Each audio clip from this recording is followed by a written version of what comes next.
Bonjour à tous. Aujourd'hui, dans notre émission hebdomadaire Nos auteurs ont du talent, nous recevons Alexane Gutt. Bonjour Alexane. Bonjour. Alors Alexane, est-ce que vous pouvez nous parler un petit peu de vous? Qui se cache derrière l'auteur? Qui êtes-vous en tant que femme?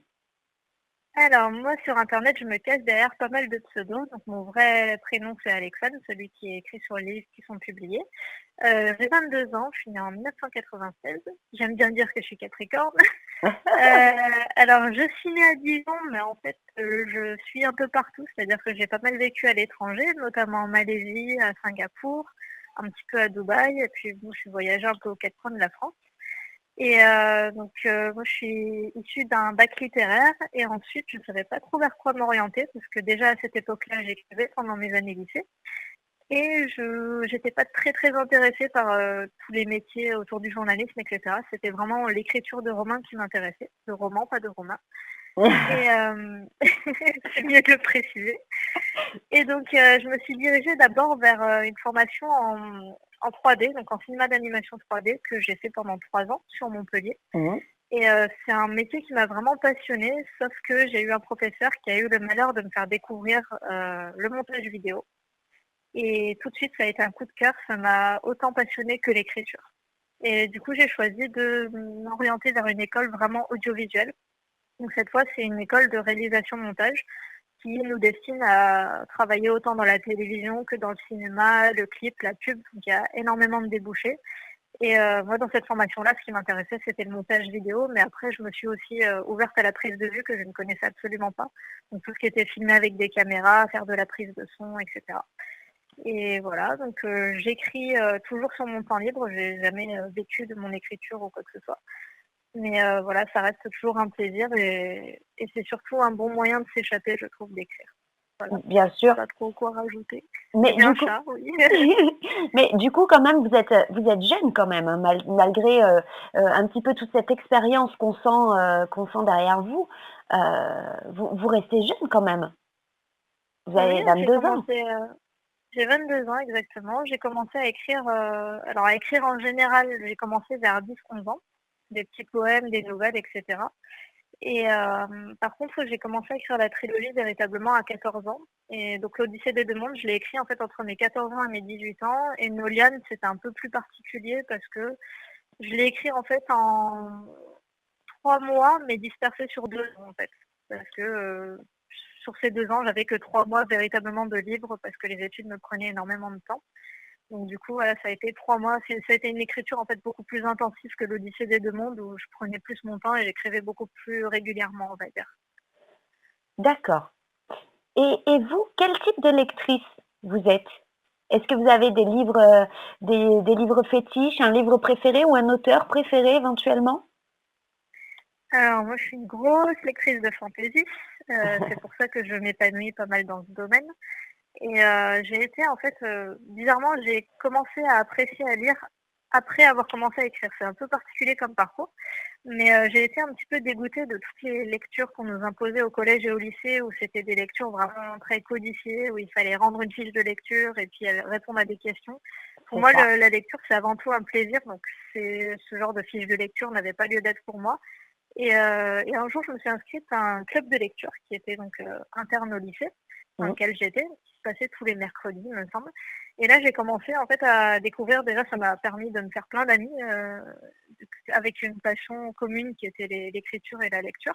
Mmh. Et ça m'a permis aussi de connaître plein de livres que je connaissais pas avant, parce que une amie, elle pouvait présenter un mercredi après-midi un livre qu'elle avait adoré, puis du coup le prêter à une autre personne. Et en fait, voilà, c'est des livres un peu voyageurs. Et c'est comme ça que je suis vraiment plongée dans la lecture. Et j'avais commencé, je me souviens, ma toute première saga, c'était La guerre des clans de Erin Hunter. Mais c'est un livre que j'apprécie beaucoup, mais c'est pas mon livre préféré. Je crois que mon préféré, ça restera Le Maître du Temps. C'est une trilogie. Et je crois que c'est Louise Cooper, l'auteur. Et voilà, c'est une trilogie qu'on m'avait offert. C'est vraiment un pavé. On m'avait offert en fait le livre, la trilogie en un seul livre.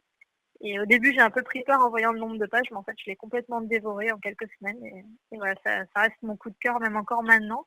Et pourtant, je l'ai lu, je devais avoir 13-14 ans, quoi. Donc ça reste mon préféré. Après, je lis également beaucoup de mangas. Je suis une grosse fan de tout l'univers japonais et du coup, c'est là aussi que je puise pas mal mon inspiration. Et votre coup de cœur au niveau manga? Coup de cœur au niveau manga. Votre Alors, je dis, préféré? alors il y en aurait deux. On va dire que vraiment mon préféré de préféré, ce serait Pandora Heart. Je me souviens plus du nom de l'auteur, Mmh. mais c'est vraiment une histoire en plus qui a été adaptée en animé il n'y a pas si longtemps et qui franchement me transporte à chaque fois. Et après, bon, j'avoue quand même avoir un deuxième coup de cœur, mais ça c'est plus parce que ça a bercé mon enfance, c'est la série des Yu-Gi-Oh! Donc, qui à la base, ça a été détourné en jeu de cartes, etc. Mais à la base, c'est vraiment un manga qui a ensuite été aussi adapté en animé. Mais moi, je me souviendrai toujours des premiers mangas que j'ai eus, c'était ceux-là. Et voilà, d'avoir vu aussi la version animée en français sur Gulli, je crois que ça passait. Mmh. Donc voilà, c'est toute une série qui a bercé mon enfance. Et je trouve que c'est très intéressant parce qu'il y a deux lectures dans ce manga-là. Il y a vraiment la lecture pour l'aventure, quand on regarde, quand on est petit, on reçoit un Mmh mh. premier message. Et moi, je les ai regardés et relus la version originale japonaise, donc, parce qu'il y a beaucoup de censure entre japonais et américain français. C'est ça. Et j'ai regardé avec un œil un peu neuf et je me rends compte qu'il y a une morale beaucoup plus profonde que ce que je pensais au départ, que quand je regarde ça quand j'étais petite. Et il y a plein d'autres messages qui passent et moi c'est ça que j'essaie de faire dans mes écrits là, c'est de mettre deux dimensions. Vraiment la première lecture pour l'aventure et puis la deuxième lecture ou pour quelqu'un qui aura une première lecture mais qui sera un peu plus mature, ben, il saisira un peu la critique de la société qu'il y a derrière ou en tout cas des choses qui Le message sont pas caché. perceptibles au premier point de vue. Voilà, des messages cachés exactement. C'est ça.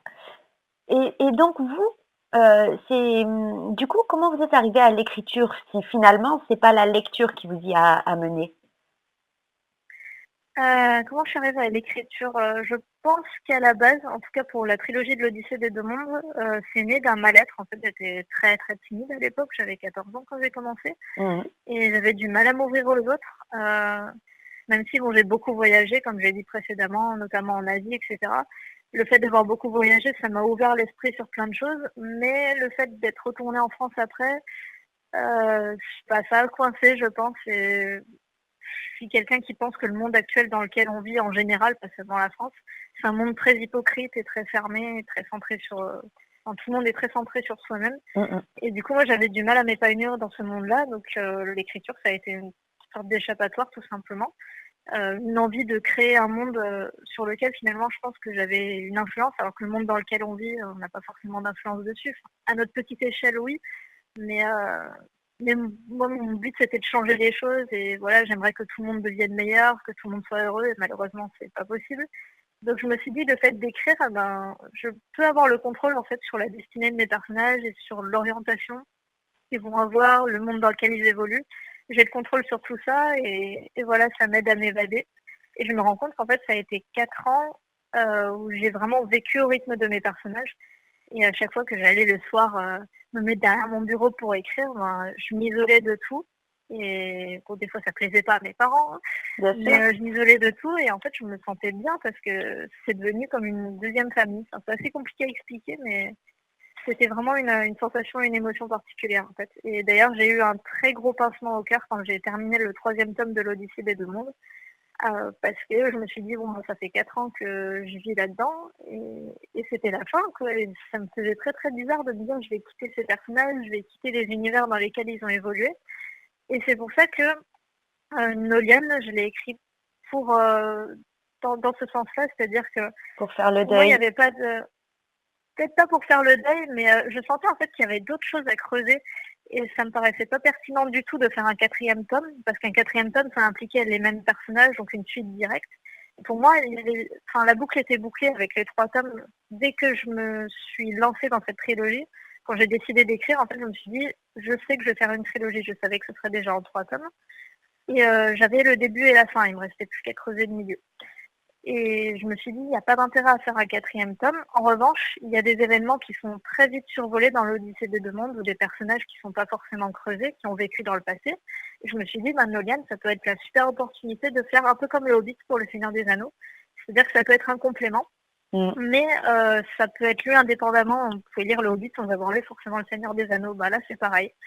Et pour moi, Noliane, ça apporte une vision plus complète et plus riche de l'Odyssée des deux mondes, avec un point commun qui est l'univers géographique. Mmh. Ça se passe dans le même continent, mais ça se passe dans un passé très lointain, et avec d'autres personnages, donc il n'y a pas forcément besoin d'avoir lu l'un pour comprendre l'autre. Super. Donc quelque part, quand on dit que l'écriture est une thérapie, ça a été un petit peu, le cas pour vous, heu, pour pouvoir passer un peu cette adolescence, heu, un petit peu complexe du fait de vos voyages qui vous a, comme vous disiez tout à l'heure, ouvert l'esprit, sur beaucoup de choses et ce retour en France qui vous a cantonné, on va dire à des règles et des codes, qui finalement ne vous paraissaient pas, vous correspondre et donc ça a été un petit peu une thérapie pour vous, d'écrire finalement? Exactement, ça a été totalement ça. C'était un moyen de m'évader, c'était un moyen de créer mes propres histoires en ayant l'influence dessus. Et voilà, je le dis encore maintenant, hein, même après avoir écrit 4 livres, je suis toujours pas satisfaite du monde dans lequel on vit. Et j'ai vraiment la sensation je sais pas, d'être née dans le mauvais monde ou quelque chose, ou peut-être à la mauvaise époque, je sais pas. Mais bon, c'est vrai qu'avec l'évolution de la technologie, ça va pas en s'améliorant. C'est sûr. Quand je vois les générations de maintenant, ça fait un petit peu peur. Donc je me dis, je suis peut-être née à la dernière vraiment bonne génération, où en tant qu'enfant, on a du respect pour nos parents, on a du respect envers les personnes qui nous entourent, parce que j'ai l'impression que les générations de maintenant, il y a plus de respect du tout. Et pour vous, quelles ont été vos démarches pour être publié? Est-ce que ça a été compliqué pour vous? Est-ce que vous avez été édité tout de suite? Comment ça s'est passé? Racontez-nous un petit peu. Alors pour faire simple, ça a été le parcours du combattant pour moi. Déjà à la base, je ne voulais pas être éditée. J'ai écrit l'Odyssée des deux mondes. Donc j'ai écrit les 3 tomes à la suite. Et puis il se trouvait que quand j'étais au lycée en première L, elle va en avoir marre d'être citée partout, mais il faut que je la cite. J'avais une prof de français extraordinaire qui s'appelle Mireille Tortels. Et je lui ferai écouter cette interview. Et cette Mireille Tortels, en fait, donc elle a été ma professeure pendant 1 an et elle m'a toujours marquée. Déjà, ses cours étaient super intéressants. Déjà, de base, j'adorais le français, mais je buvais ses cours, littéralement.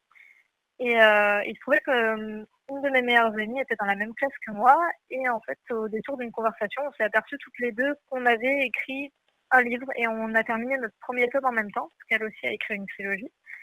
Et du coup, on a pris notre courage à 2 mains et on est allé voir cette prof de français et on lui a demandé tout simplement si elle pouvait nous donner un avis.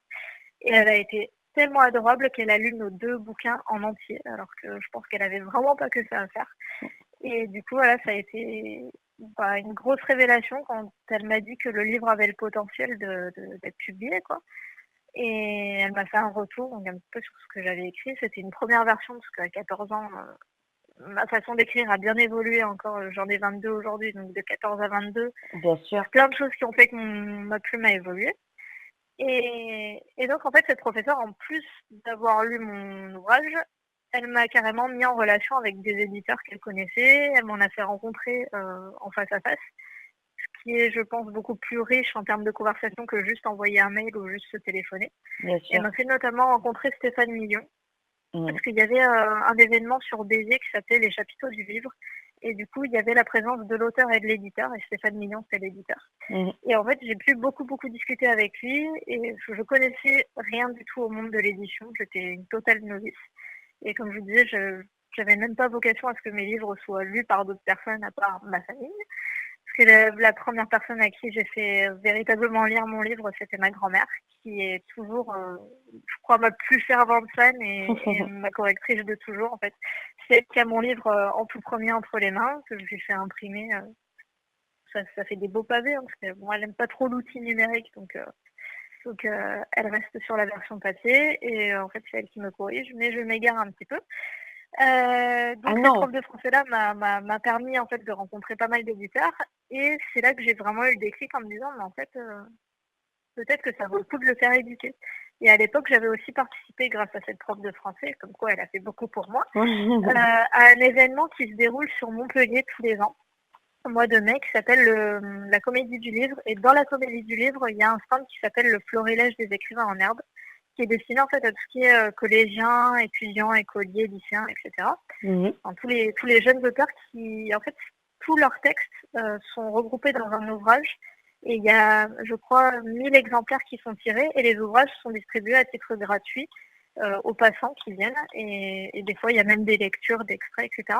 Donc ça permet à nous, en tant que jeunes auteurs, de se faire un petit peu connaître et de savoir comment sont reçus nos textes et puis de rencontrer plein d'autres auteurs surtout, parce que c'est surtout une grande réunion.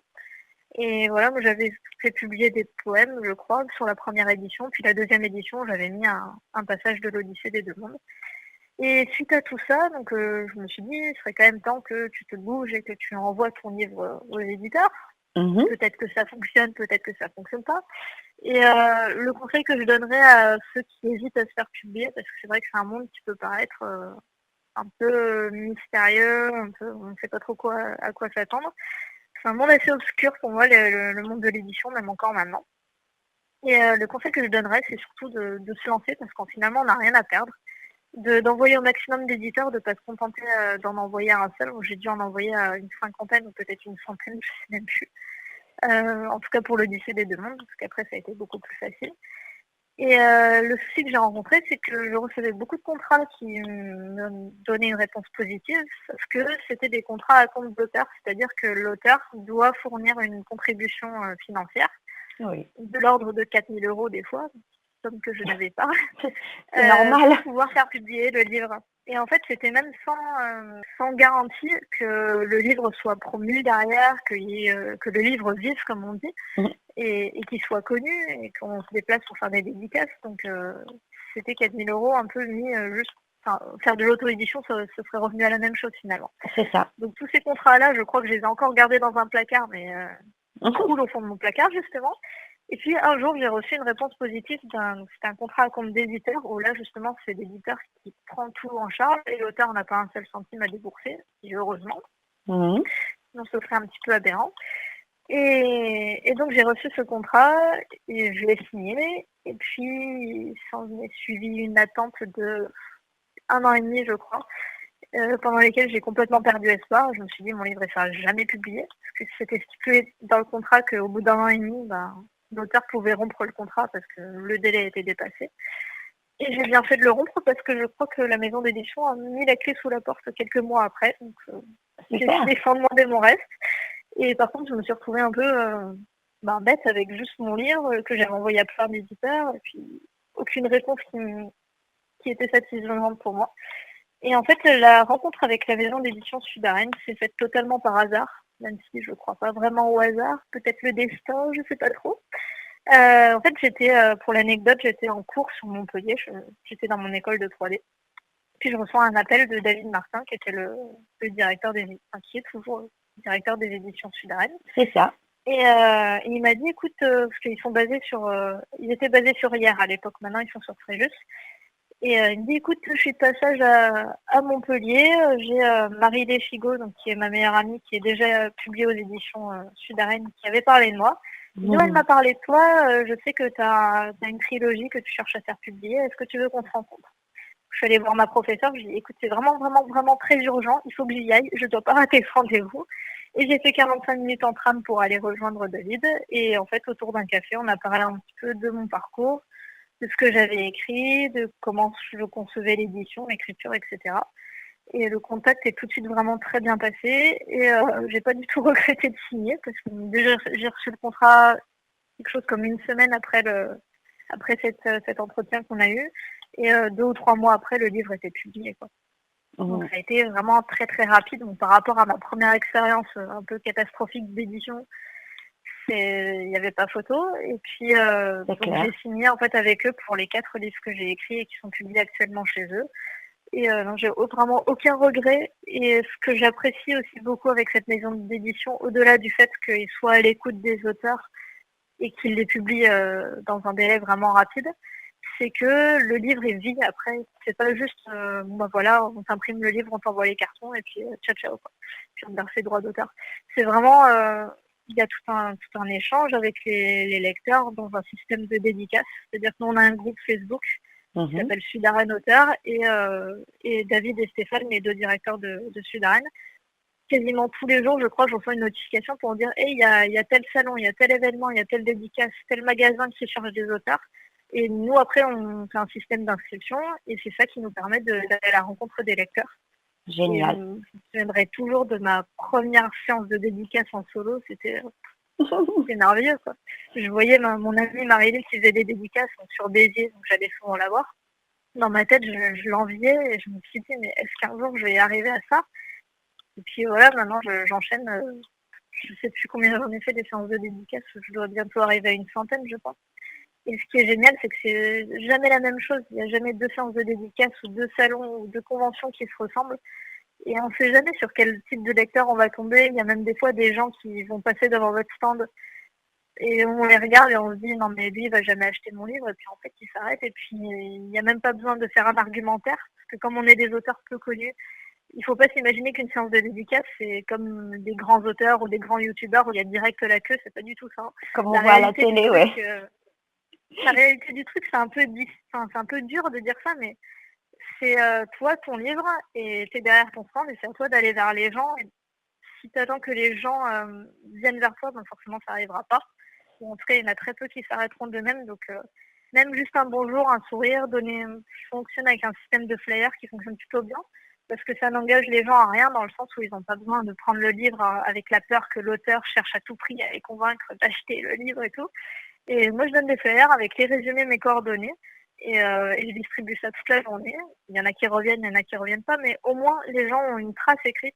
Et surtout, comme je mets sur le flyer les couvertures des livres, ils ont vraiment un repère visuel. Il y en a beaucoup qui sont repassés me prendre le livre après que je leur ai donné le flyer, mais des fois des mois ou un an après, en me disant oui, l'Odyssée des demandes, je me souviens que vous étiez en dédicace sur telle date et je reviens vous le prendre. Ah, et ça, c'est je pense que génial. c'est la plus belle récompense qui soit pour un auteur, c'est que quelqu'un se souvienne du titre, se souvienne de l'auteur, se souvienne d'une discussion qu'on a eue il y a peut-être un an.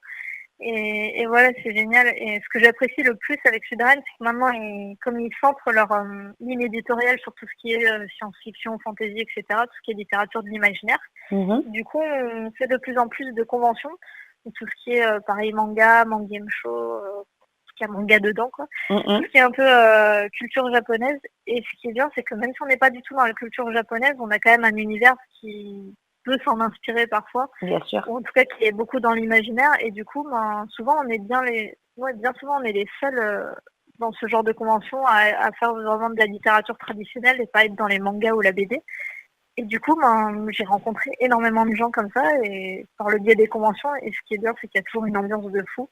C'est qu'on vient pour, oui, certes, vendre des livres parce qu'il faut bien rentabiliser le truc, mais moi, j'y vais avant tout pour m'amuser et je suis jamais déçue dans ce genre de convention. Ça permet de retrouver des auteurs aussi. Parce que souvent, ce genre de convention, on est minimum 5 auteurs, voire des fois beaucoup plus. Donc voilà, c'est l'occasion de se rassembler, de se réunir et puis des fois même d'acheter les livres d'autres auteurs qu'on n'avait pas forcément pensé acheter, mais ils le présentent tellement bien que ça donne juste envie de le lire, quoi. Quelque Donc part, voilà. c'est comme une deuxième famille finalement, ou comme un groupe C'est totalement d'amis. une deuxième famille. Ouais, c'est plus une deuxième famille que des amis. Je pense qu'il y a un lien qui se crée avec ces gens-là. Comme on est lié par l'écriture et à chaque fois qu'on parle de l'écriture, on a l'impression de s'entendre nous-mêmes parler parce qu'il y a cette espèce de lien, cette espèce de chose que, en tant qu'écrivain, il n'y a que nous qui pouvons le comprendre, entre guillemets. Et je trouve ça génial parce que je me suis surprise à me confier à ce genre de personnes alors que c'est ni mes meilleurs amis, ni ma famille, ni quoi. Mais voilà, il y a des choses, je sais pas, ça s'explique pas trop, mais il y a beaucoup de personnes vraiment très intéressantes et que j'apprécie énormément et qui comptent beaucoup pour moi, que j'ai rencontrées en fait par le biais de Sudaren. Et que ce soit des auteurs ou que ce soit même des lecteurs qui sont devenus après des années, quoi. C'est Voilà, une c'est vraiment super une grande histoire. aventure. Ah oui, rien que pour la publication, c'est par rapport à tout ce que vous venez de dire, c'est juste énorme. C'est juste énorme. C'est pour ça que j'aime bien dire que l'aventure en fait s'arrête pas à la publication du livre. C'est C'est ça. juste une première étape et il y a tellement de choses derrière, il y a tellement de choses à vivre et c'est ça qui est génial. Après, mon souvenir vraiment qui restera le plus gravé dans ma mémoire et que je retiendrai le plus de toute cette aventure, ça a été quand même, et ça je pense que c'est pour tous les auteurs, c'est voilà quand ça n'était même pas la signature du contrat, même si ça a été un grand moment. C'est juste quand ma mère me téléphone, j'étais à Montpellier, elle était à Béziers, elle me dit Alexandre, j'ai reçu ton premier carton de livre, donc Premier carton du tome 1, c'est-à-dire que la première fois que j'ai vu mon livre en version papier, ce que je rêvais depuis que j'ai commencé à écrire. Et je me souviens avoir pris le premier train pour aller à Béziers d'ailleurs. Et j'étais tellement, mais tellement heureuse. C'est une sensation que je souhaite à tout le monde en fait. Et j'ai même pas pu retenir mes larmes ce jour-là. J'ai ouvert le carton, j'ai caressé le premier tome et ma mère qui m'a regardée alors contente. Et ma seule réaction en fait ça a été de pleurer, mais c'était juste des larmes de joie, c'est tout. C'était la concrétisation de tous les efforts que j'avais fournis. C'était voilà, c'est pouvoir faire découvrir en fait cet univers que je voulais garder pour moi au début, parce que c'était comme vous disiez une thérapie. Et puis finalement, je me dis que cette écriture-là, l'aboutissement de ça, c'est des livres papier qui pourront peut-être donner le sourire aux gens, qui pourront être une thérapie pour ces gens-là, comme moi ça l'a été quand je les ai écrits. Et Bien voilà, sûr. comme je dis, si ça peut donner le sourire à une seule personne et lui permettre de s'évader. Il y a beaucoup de personnes, je pense, dans notre monde qui sont pas heureuses, malheureusement. Comme je disais, moi aussi, c'est le but de ma vie, c'est tout simplement d'être heureuse et de rendre les gens heureux, surtout autour de Mm, moi. Et je me dis, si, ne serait-ce qu'avec une phrase, un livre, une petite chose comme ça qui est trop pour rire dans le monde dans lequel on vit, mais si par ça on peut rendre les gens heureux, mais je trouve ça génial. c'est ça. Et moi, c'est la sensation que me procure la lecture, c'est que c'est un sentiment d'évasion, mais ça me rend heureuse en fait de lire. Bien sûr, mais quelque Voilà. part, ce carton de livre, ce premier carton de livre, ça a été un peu comme la naissance, la naissance d'un enfant, quoi. Ouais, ça reste mon bébé maintenant. Et maintenant, le premier tome, je m'y attache. J'ai toujours cet attachement, voilà, parce que c'est le premier livre, etc. Mais je suis bizarrement beaucoup plus attachée à mon dernier livre, donc qui est Nolian. Et Peut-être oui, aussi parce que ça raconte une histoire un peu plus personnelle. L'Odyssée des deux mondes, c'est vraiment une grosse aventure, le gros voyage initiatique. Il y a énormément de personnages. Nolian, c'est beaucoup plus intimiste, autant dans la façon d'aborder les choses que même le nombre de personnages qui a été considérablement réduit. Et du coup, voilà, c'est peut-être un peu plus facile aussi de se plonger dans le monde de Nolian et puis après lire l'Odyssée des deux mondes, même s'il n'y a pas forcément d'ordre ou quoi que ce soit. et Voilà. oui, mais quelque part, c'était votre premier livre adulte. C'est ça, c'est assez. Moi, j'ai pris l'habitude des fois de relire certains passages de mes propres livres. Et en fait, c'est pas du tout dans un but juste pour dire ouais, c'est mes bouquins, machin, mais je trouve ça intéressant de voir l'évolution parce que je prends le premier tome de l'Odyssée des deux mondes et je prends Nolian, c'est mon quatrième livre. C'est pas du tout la même façon d'écrire. On retrouve bien sûr toujours de moi, il y a toujours de l'auteur dans les livres, Bien sûr. mais c'est pas du tout la même conception du monde, parce que ma vision du monde a changé, parce que j'ai fait des voyages entre-temps, parce que j'ai découvert un livre ou un film qui m'a plu et j'ai voulu mettre un peu d'influence dedans. Mm, mm. Comme je disais, l'influence, elle vient aussi des rêves et elle vient beaucoup de mon vécu et de la musique que j'écoute surtout. Mm, Je mm. n'écris jamais, jamais, jamais sans musique. C'est-à-dire que je peux pas supporter d'écrire. C'est très contradictoire. Hein. Je peux pas supporter d'écrire quand il y a une conversation à côté de moi.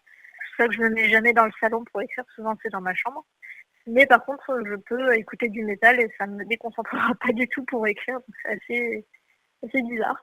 Mm. La musique réveille en vous une certaine inspiration finalement. Donc c'est pas du tout contradictoire, bien au contraire. C'est la musique qui vous porte, qui porte votre écriture et qui du coup porte le roman, quoi. C'est vrai. Ça véhicule certaines émotions et des fois, ça m'arrive de changer 3, 4, 5 fois de musique par chapitre juste pour trouver le bon passage de musique qui correspond au bon passage d'écriture pour me dire, tiens, j'ai envie que les gens ressentent que le personnage il est dans cet état d'esprit ou qu'il ressent ça. Mm, mm. Donc voilà, c'est tout dans le ressenti. Et bien, pour la petite anecdote, j'ai beaucoup écrit. La majorité de mes livres ont été écrits chez ma grand-mère, qui reconnaîtra quand elle écoutera cette interview. Elle a un petit coin de paradis qu'on appelle le Bonnu, personne connaît, c'est en Bresse. Et c'est dans un coin totalement paumé en campagne, où j'ai l'habitude d'aller tous les étés. En fait, c'est une tradition dans la famille, on y va tous les étés. C'est vraiment un endroit où on se ressource. Et c'est un endroit qui est coupé de tout, c'est un petit village, il n'y a vraiment pas beaucoup d'habitants. Et comme il n'y a pas internet là-bas, on n'a aucune tentation. Et moi, ça me permet de vraiment me focaliser juste sur le travail d'écriture. Donc, quand je disais que Nolian, je l'avais écrit en 3 mois, ben, principalement, les 3 mois, ils se sont déroulés là-bas et je faisais ça toute la journée, du matin jusqu'à très tard le soir. Quoi. C'est vraiment là-bas que je me sentais le plus à l'aise pour écrire et que l'inspiration se manifestait le plus. C'est C'est trop mignon, en fait. Depuis tout à l'heure, ça fait déjà, quelques fois que vous parlez de votre grand-mère et je trouve ça très, très touchant parce qu'on sent ce lien fort entre vous et c'est super touchant, en fait. Si, bon, après, il y a ma grand-mère, il y a ma maman aussi. Ma Oui, maman, bien sûr. c'est un peu mon modèle et c'est ma déesse. Et voilà, elle a toujours été. En fait, les deux ont toujours été là pour me soutenir. Mes amis aussi, mais vraiment, ma grand-mère et ma mère, ça a été vraiment les deux piliers. Et je pense que sans leur soutien et sans elles, je serais probablement pas du tout arrivée à la fin de cette aventure, même si pour moi, c'est pas vraiment une fin, c'est juste le commencement. Mais déjà d'avoir fini la première, enfin, la trilogie de l'Odyssée des deux mondes, ça a été un grand accomplissement pour moi. Et plusieurs fois, je me suis demandé, mais enfin, est-ce que je vais y arriver? Est-ce que je vais m'en sortir? Et c'est pas tout le temps évident d'écrire, de trouver l'inspiration. Plusieurs fois, je me suis demandé, mais est-ce que c'est bien ce que j'écris? Mais en fait, je me suis dit avec le recul, je m'en fous. J'écris pour moi et il n'y a pas besoin d'écrire pour les autres pour que ça plaise parce que ça va se sentir si on fait quelque chose C'est ça, qui vient pas de notre cœur, ben voilà quoi. c'est C'est clair. juste du business et c'est du commerce. C'est pas le but. Enfin, en tout cas pas pour moi. Du coup, on va un peu plus se focaliser maintenant sur vos romans. Donc, Mhm. c'est une trilogie, l'Odyssée des 2 mondes et vous venez récemment là de publier donc, Noliane, la complainte de l'exilé, qui est un complément, mais qui peut aussi, hein, comme vous le disiez tout à l'heure, être lu indépendamment de l'Odyssée des 2 mondes. Est-ce que vous pouvez nous en dire un peu plus? De quoi ça parle, l'Odyssée des 2 mondes? Et du coup, de quoi parle Noliane aussi? Alors, l'Odyssée des deux mondes, c'est un titre un peu mystérieux. Il peut y avoir deux interprétations. C'est-à-dire que les deux mondes, ça peut être interprété comme des deux mondes horizontaux, donc vraiment sur le plan géographique. Dans Mmh. l'histoire, c'est un continent que j'ai inventé, qui est divisé en deux mondes. Un monde qui va être très terre à terre, dans le sens où il n'y a pas beaucoup de magie, les gens vivent assez simplement, par l'artisanat, par la culture, etc. Par contre, le peuple qui vit là-bas est très très très croyant envers les dieux. Mmh. Et pour ce peuple-là, un humain qui possède des dons ou un pouvoir magique, c'est un peu contre nature parce que c'est quelque chose qui pour eux appartient aux dieux et qui ne devrait pas du tout être entre les mains d'humains. Mmh. Donc, euh, donc voilà, c'est pour cette raison que ce monde-là ne côtoie pas l'autre monde, qui est considéré comme un monde très magique et qui dit magie dit aussi périlleux. Donc il y a des créatures magiques, des dragons, des fées, des elfes, des créatures hybrides, etc. Et là-bas, la magie, c'est quelque chose d'aussi naturel que respirer ou manger dans le monde commun, on va dire. Et en contrepartie de toute cette magie, ben, ce monde il est périlleux dans le sens où la magie, elle peut être utilisée pour faire le bien, mais il y a des gens qui l'utilisent pour faire le mal, dépendant comment dire, des motivations de chacun. Et l'héroïne, qui s'appelle Hera, elle a une vingtaine d'années au début de l'histoire. Et cette héroïne-là, elle aspire pas du tout à une vie héroïque. Elle le dit très clairement au début de l'histoire. Et tout se passe à peu près de son point de vue, hein, même s'il y a d'autres personnages qui gravitent autour d'elle. Ce personnage-là est particulier dans le sens où elle possède un grand pouvoir qu'elle ne comprend pas et qu'elle ne maîtrise pas. Et c'est comme une seconde conscience qui serait ancrée en elle. Et cette conscience, en fait, elle cherche un petit peu à la protéger, mais de manière très maladroite, dans le sens où elle va chercher à la protéger des fois de dangers qui sont vraiment insignifiants. Des fois, il n'y a pas de danger. Enfin, ce pouvoir réagit un petit peu particulièrement. Et elle découvre au fur et à mesure de l'histoire qu'elle est liée à une menace qui est censée s'éveiller. On ne sait pas trop quand, on ne sait pas trop quelle est cette menace. Ça reste assez mystérieux au début de l'histoire. Ça va se préciser par la suite. Et au début, elle rejette totalement sa destinée. On lui dit, oui, t'es promise à une grande destinée, tu es la fille des étoiles, il faut que tu sauves le monde. Sauf qu'elle se rebelle totalement en disant, oui, je dois sauver le monde, mais il n'y a même pas encore de menace, on ne sait pas quand est-ce qu'elle va s'éveiller. Donc en gros, laissez-moi tranquille. Et le problème, c'est qu'elle va très vite être confrontée à toutes les conséquences de cette décision et elle va s'apercevoir que dans cette grande aventure, il n'y a pas seulement elle, il y a tous ses amis, toutes les personnes auxquelles elle tient. Et en fait, elle tient l'avenir du monde dans ses mains. Donc toute cette odyssée, ce qu'elle va être exilée de son royaume natal. Son royaume se situe dans le monde un petit peu intolérant dont je parlais au début. Mmh. Et forcément, en fait, elle va vouloir faire le bien. Et puis, ce pouvoir qui s'éveille de plus en plus, ben, il va un petit peu bouleverser les choses et provoquer un malheur au lieu de sauver une personne. En fait, elle va précipiter la mort d'une personne dans le but de... Enfin, à la base, elle voulait juste la sauver, mais ça tourne mal. Et donc elle va être rapidement, exilée, on lui dit: «Tu es une sorcière, tu as de la magie, tu t'en sers pour faire le mal», en gros disparaître. Et donc elle va très mal le prendre parce qu'elle s'est toujours sentie un peu différente et là on pointe du doigt sa différence. Et du coup elle va partir avec, ses amis et une partie de sa famille, heu, vers l'autre monde. Donc elle espère qu'il y a un monde un peu plus tolérant et voilà. Elle cherche vraiment un monde qui saurait l'accueillir. Sauf qu'en entreprenant cette odyssée, elle va s'apercevoir de plein de choses. Elle va faire des rencontres auxquelles elle ne s'attendait pas du tout. Et donc elle va révéler un petit peu des secrets sur le monde qui l'entoure, sur elle-même. Et c'est vraiment un voyage initiatique. Mais pas seulement de ce personnage. Tous les personnages, en fait, vont évoluer dans le bon sens ou dans le mauvais, dépendant des personnages. Et tous les personnages vont évoluer par cette odyssée, en fait. Et les deux mondes, ça peut être, il y a toute une interaction donc avec ces mondes horizontaux entre le monde magique et le monde ordinaire. Et il y a aussi toute une interaction entre le monde céleste et le monde terrestre, dans le sens où il y a une émissaire qui s'appelle Erin, qui est introduite dès le début de l'histoire, dès le prologue. Et c'est elle qui va être chargée de délivrer les prophéties, de mettre en garde les personnages. Mais j'ai voulu faire une prophétesse qui n'était pas non plus pas tout le temps derrière le dos des personnages à leur dire fais attention à ci, fais attention à ça, parce que pour moi c'était important que les personnages soient confrontés euh, à des choix qu'ils doivent faire et pas qu'on leur mâche le travail, soit confrontés aux difficultés, soit confrontés à la mort, à la tristesse, au deuil.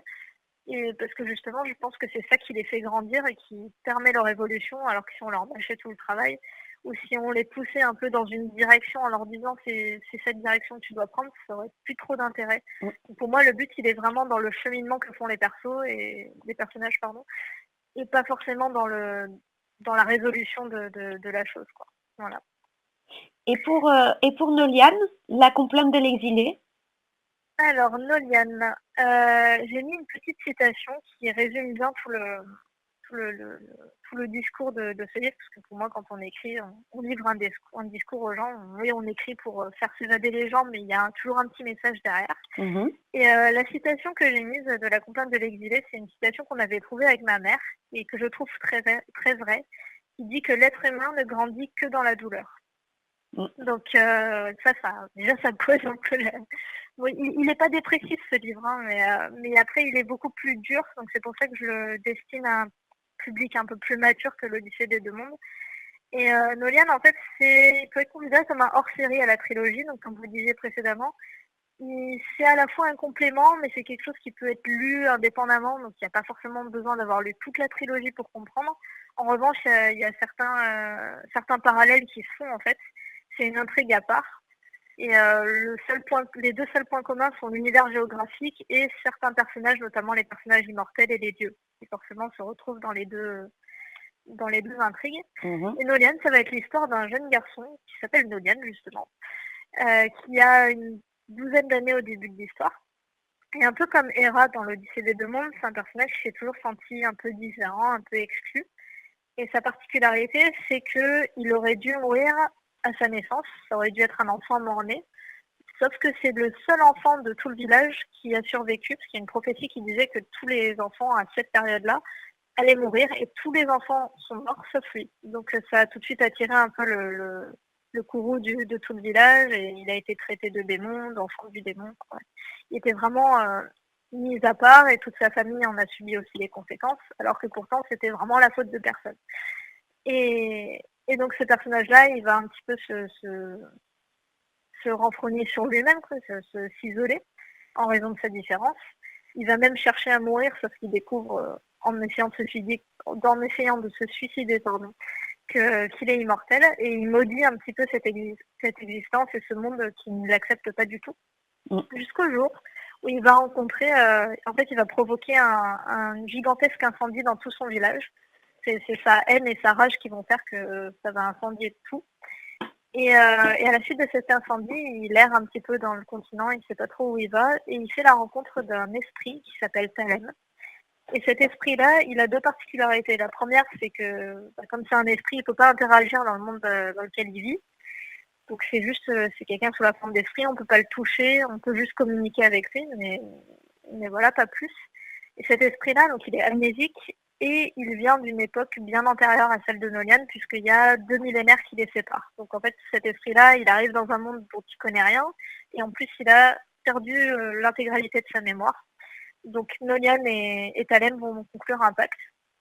Et ce pacte-là va les lier dans le sens où Thalène va prendre possession du corps de Nolian pour pouvoir interagir avec le monde dans lequel il vit. Et ils vont partir à la recherche des souvenirs perdus de Thalène. Donc ils se découvrent le pouvoir au fur et à mesure de voyager dans le passé à travers certains objets particuliers qu'on appelle des artefacts.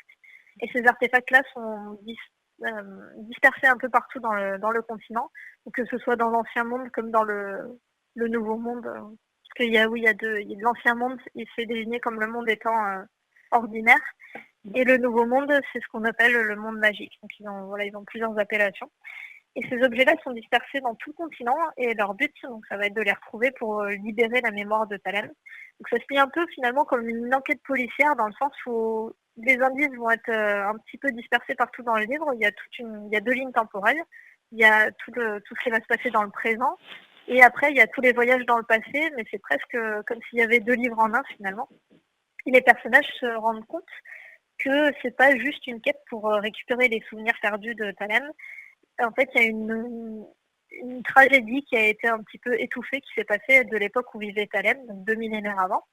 Et cette tragédie-là, personne n'en a aucun souvenir. Et du coup, les 2 garçons ont essayé de comprendre ce qui s'est passé à travers leur voyage dans le passé. Par rapport aux 2 livres, en fait, il y a un point commun majeur que j'ai oublié de citer, c'est que les 2 intrigues, elles s'axent sur une civilisation qui s'appelle la civilisation d'Aelna.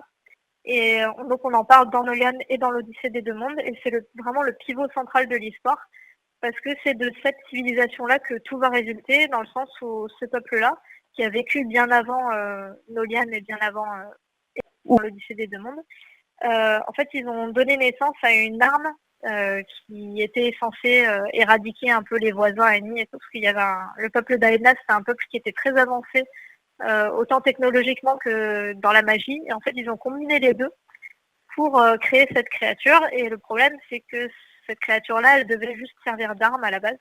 Sauf que c'est une arme qui est humaine, qui a un cœur, qui a des pensées et des sentiments. Et en fait, de tout ça va résulter tout ce qui va se passer autant dans l'Odyssée des 2 mondes que dans Nolian. Donc en fait, on va partir un peu à la découverte du passé d'Aelna pour comprendre tous les événements qui en découlent finalement. Donc c'est vraiment le pivot central de l'histoire. D'accord. Et quelque part, on peut dire que Hera, c'est vous à l'adolescence et Nolian, pourquoi pas vous à l'âge adulte? Alors, Hera n'est pas du tout liée à moi. Je crois que même si c'est le personnage principal, étrangement, c'est peut-être le personnage qui m'insupporte le plus. En fait, bizarrement, je suis beaucoup plus attachée au personnage que je vais insister sur le fait que je les présente comme méchants, parce que pour moi, il n'y a pas de personnage méchant ou de personnage gentil. Il y a toujours une interaction entre bien et mal, et en fait, toute la moralité de ce que j'écris, c'est qu'il n'y a pas le bien d'un côté, le mal de l'autre, c'est toute une question d'équilibre.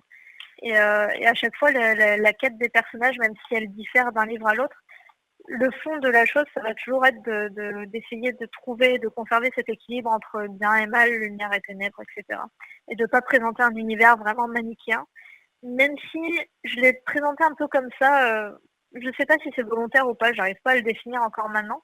Mais par exemple, dans le premier tome de l'Odyssée des 2 mondes que j'ai écrit à 14 ans, c'est vrai que les personnages sont plus typés méchants ou plus typés gentils. Et au fur et à mesure que j'ai écrit, je me suis rendu compte que je complexifiais la chose pour arriver à finalement que peut-être les gens détestent par exemple le personnage principal et se prennent d'affection pour les personnages qui sont présentés comme anti-héros ou méchants, etc. Et moi, c'est un peu ce qui s'est passé dans le processus d'écriture, c'est-à-dire que je me suis pris d'affection pour des personnages qui étaient présentés comme méchants parce que je me suis rendu compte qu'ils étaient méchants tout simplement parce que ça résultait de blessures du passé ou c'est souvent des personnages incompris ou un peu torturés. Et c'est ça que j'aime beaucoup dans l'écriture. Et voilà, je suis pas forcément attachée au héros, même si je suis quand même pas mal attachée à Nolian, c'est vrai. Je dirais pas que c'est une projection de moi, mais de toute façon, je crois que l'auteur met toujours un peu de lui dans ses personnages, que ce soit du personnage principal héros au personnage secondaire ou tertiaire qu'on aperçoit 1 ou 2 fois dans l'histoire. Et voilà, pour moi, il y a toujours cette façon d'injecter de soi, même inconsciemment, dans ces personnages. Mais dans l'Odyssée des 2 mondes, par exemple, je m'identifierais plus au personnage de Sacha, qui est un personnage donc très proche de l'héroïne. Et d'ailleurs, mon pseudo sur Internet, c'est Sacha Zephyria, donc, parce que le personnage s'appelle Sacha, et il est originaire du royaume qui s'appelle le royaume de Zephyria, donc c'est Sacha Zephyria partout sur Internet. Donc voilà, Voilà, si je devais m'identifier à un personnage, ce serait lui. tout s'explique. Exactement. Et au niveau des illustrations de votre trilogie et de Nolian, tout est passé par Sudaren aussi ou vous avez qui a illustré vos livres? Alors, il y a Nolian, ça a été intégralement Sudaren qui s'en est occupé. Mhm. Ils ont en fait une banque d'images qui nous permet, nous, en tant qu'auteurs, parce qu'on a quand même droit de décision sur les couvertures, heureusement. Donc en fait, nous, ils nous envoient une banque d'images. C'est à nous de prendre le temps de faire le tri, de trouver vraiment là où les images qui correspondent le plus à ce qu'on imagine en termes de couverture. Mhm. Et ensuite, on envoie tout ça au graphiste de Sudaren. En l'occurrence, pour Nolian, ça a été une graphiste que je remercie d'ailleurs parce que je trouve la couverture magnifique. Moi, j'ai aucun mérite. Je me suis juste contentée de choisir l'écriture et les illustrations. Et après, elle a fait un travail extraordinaire parce que les deux images, le personnage d'en haut, c'est le personnage de Thalem, donc l'esprit. Mhm. Le personnage d'en bas, c'est Nolian, mais sous sa forme animale parce qu'il est capable de se transformer en loup. Et du coup, je voulais que la couverture, à la fois les confronte, mais aussi les relie, parce qu'ils ont plein de différences, mais ils ont aussi plein de points communs. Et du coup, voilà, je voulais que la couverture fasse apparaître les deux personnages, mais Nolian, on le présente pas en tant qu'être humain, donc ça garde aussi un mystère. Et Thalem, on le présente de dos. Donc ça permet aussi de garder ce que j'aime bien dans les livres, c'est qu'on est quand même libre d'imaginer à quoi ressemble le personnage finalement. C'est ça. Et par contre, pour l'Odyssée des deux mondes, c'est intégralement moi qui ai fait les illustrations, parce que comme j'ai fait une formation en cinéma d'animation 3D, on a eu des cours justement sur Photoshop, un logiciel de retouche Mhm. d'images. Et donc en fait, j'ai mêlé retouche d'images, peinture directement sur le logiciel pour créer mes propres formes, mes propres lumières, etc. Donc là, ça a été un travail beaucoup plus long et j'aurais aimé l'effectuer sur Nolian et tout, mais juste manque de temps, quoi. Mais Mais c'est ça. après, je regrette pas du tout parce que je trouve que la couverture de Nolian est juste magnifique. Et voilà, c'est probablement la couverture dont je suis la plus fière.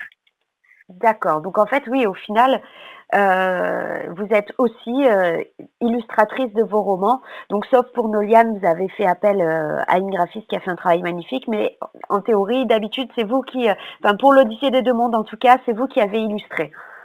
Oui, exactement. Après, en fait, c'est tout, même si je crée le visuel des illustrations, il y a toujours une interaction entre celui qui fait les illustrations et après Sudarem derrière, parce que moi, quand j'ai fait mes illustrations, j'avais aucune idée de comment ça se passait. En fait, il y a toute une charte à respecter au niveau des marges pour l'impression, Oui, oui. histoire que le titre, par exemple, il ne soit pas mangé après à l'impression par la découpe, etc.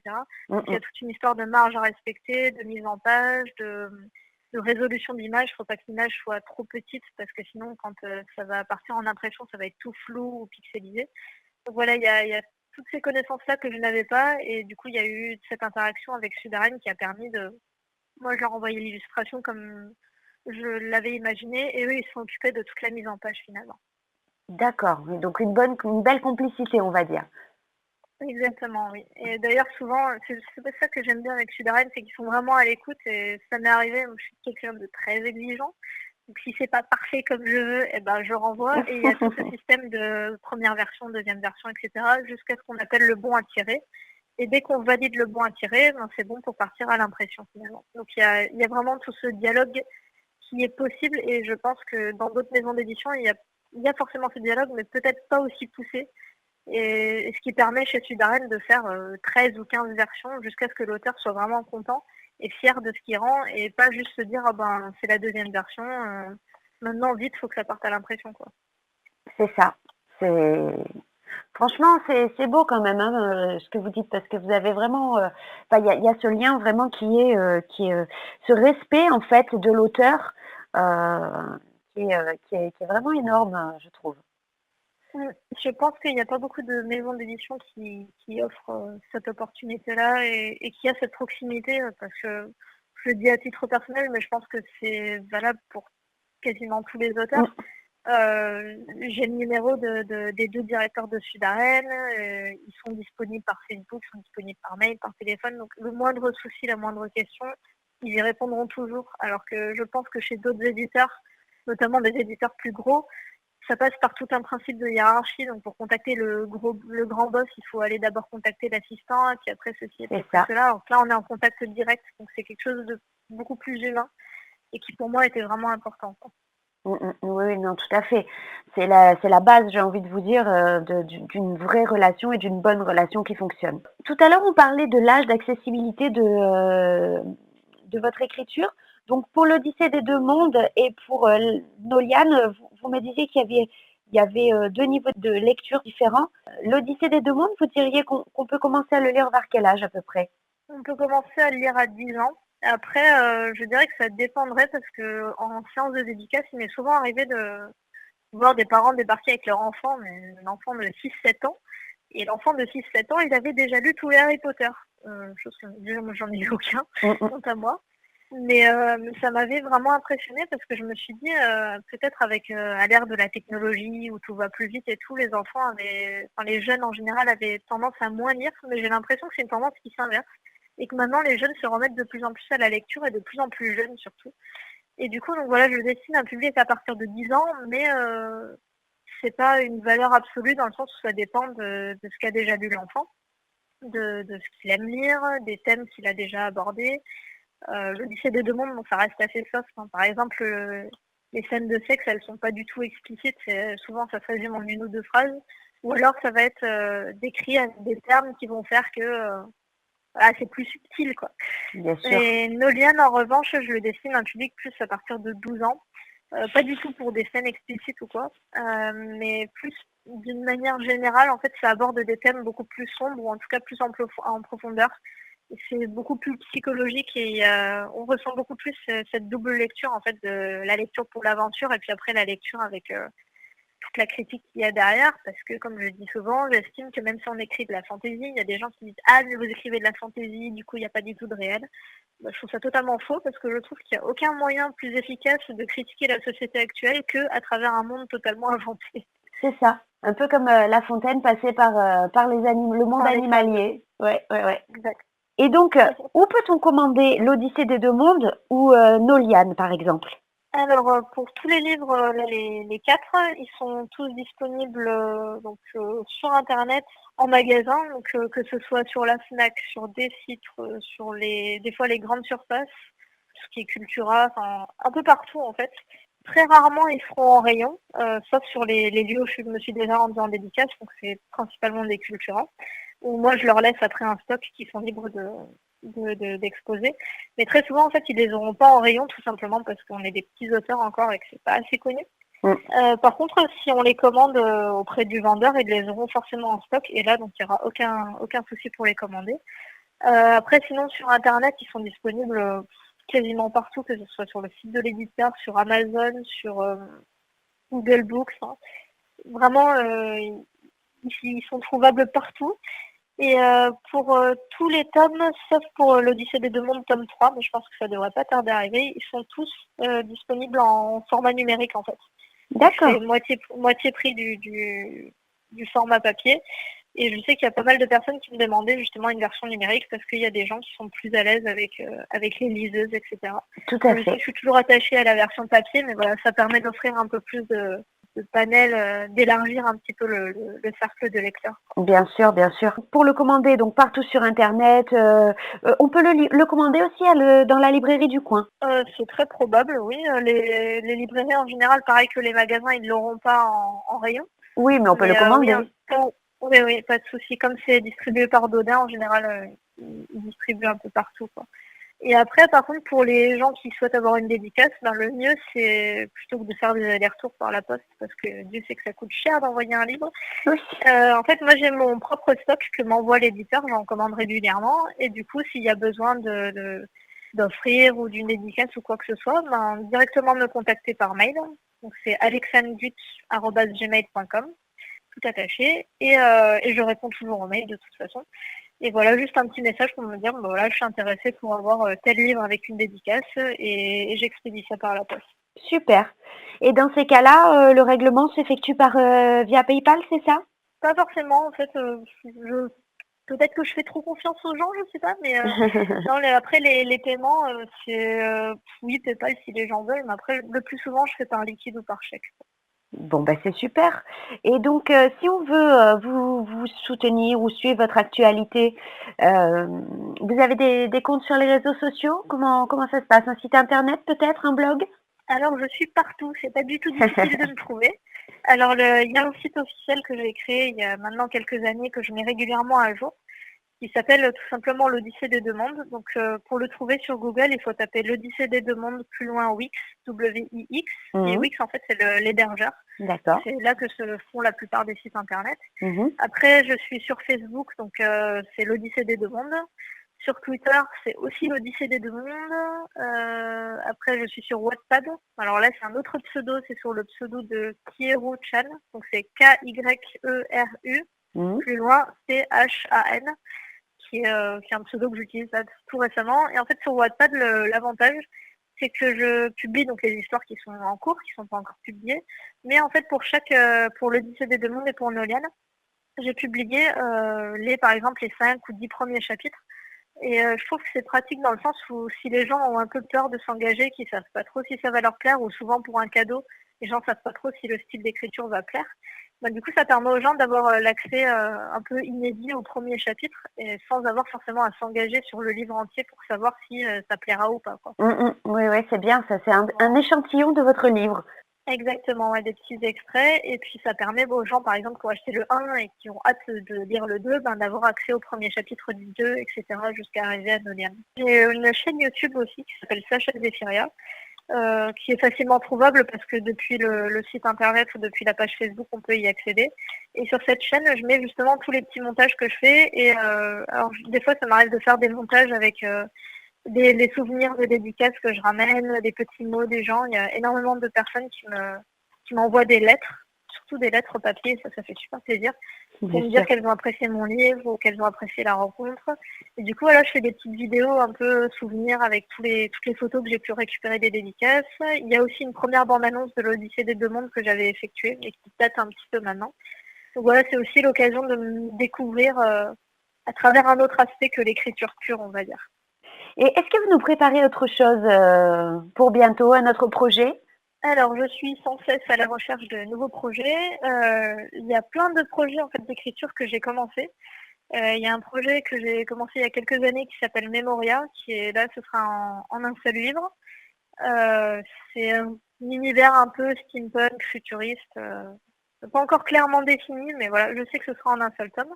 Où là, c'est l'histoire d'une jeune fille hybride qui est mi-humaine, mi-sphère, qui en fait débarque, elle se réveille dans un monde qu'elle ne connaît pas du tout, elle a perdu tous ses souvenirs et elle va devoir partir à la recherche de ses souvenirs perdus. Après, il y a une autre histoire que j'ai écrite, que j'ai commencé à écrire tout récemment.